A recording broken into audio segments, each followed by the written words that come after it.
Hi there everyone, welcome back to my channel. Now for this week's card of the week, I'm going to go with something that's a little unorthodox. I know that there have been a few cards spoiled for Opus VIII recently, and I have left links to that in my Facebook and in my Discord channel, but I want to go and talk about a card that's actually part of Opus VII, and that's because I think it's probably the most underrated card in that set, and that's going to be Red Mage. Now I know that you guys are thinking, Red Mage, what's so special about that? Now, you know when you kind of go back through a set of cards and you look at something that you think, wait, what's that doing there? And then you kind of get this, you know, spark of inspiration where you have that kind of epiphany that a card is actually way better than you thought it might have been.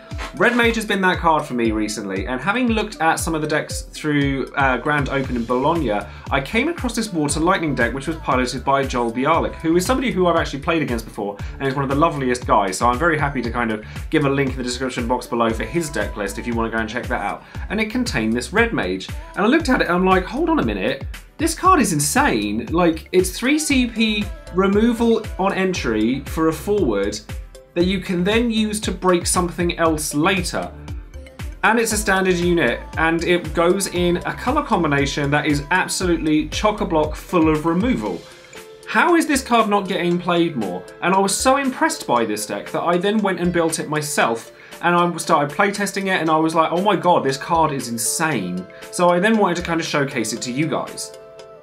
So what makes Red Mage as good as it is? Now obviously Red Mage can only really go in one deck, which is going to be Lightning Water, since it requires Water CP to get the fullest out of its effects. However, 3 CP also translated to the same cost that Leviathan had, and that was a summon that bounced a forward back to its owner's hand. Sure, it's an X-Burst, but this guy sticks around afterwards as a body and can threaten your opponent's like health points.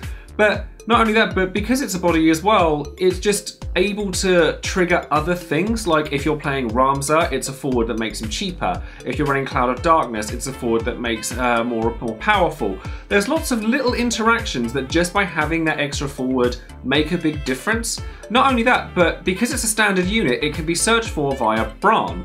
Then that doesn't sound like much, but Bran obviously also searches for Layla and Viking, or searches for Viking as part of the Layla Viking combo, which is also an integral part of getting loads of forwards out for getting Cloud of Darkness and Rams alive as well. So this kind of synergy all works well together. Obviously bear in mind that Gladiator doesn't work all too well with Red Mage since you're not paying Water CP into playing her, so you're not going to get the bounce effect.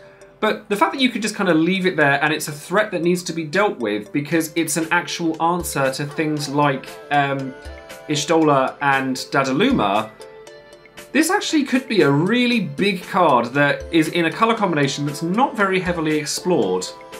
This opens up the possibility of almost the equivalent to a black-blue control deck in Magic, where you get things like Red Mage which get double time out of their effects in order to remove things, because bouncing something back to its hand might not be as powerful as it once was.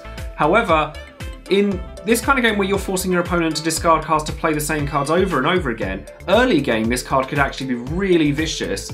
But not only that, but late game it's also a wall breaker, which is something that Lightning desperately needs, because removal tends to go with the bigger stuff when you play things like Al Cid combo, which again doesn't work very well with Red Mage's first effect because you're not playing Water CP into it.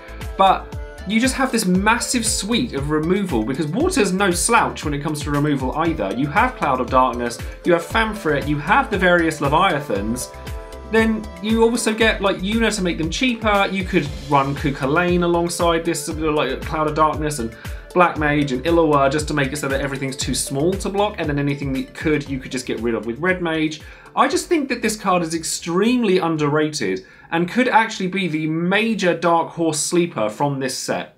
This could even open up the possibility of like a Water Lightning monster deck, because Lightning's monsters are actually quite potent in things like Twilight Odin, but they've never really been that explored because they're always a little bit too expensive for what they are. However, because you can delay your opponent, it might give you the time that you need in order to push that. Not only that, but Geos Gaino is a water monster that gets its effects when you bounce one of your opponent's guys, or when your opponent's guy gets bounced.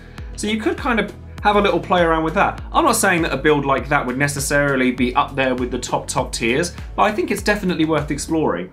Though, like I said earlier, this typical like lightning water control deck that you could build, I think actually could be as competitive as some of the decks we've seen in the top list lately. And I'm actually really thankful that it's in play in Grand Open Bologna, because I think it's opened up the possibility that a lot of us could be looking at.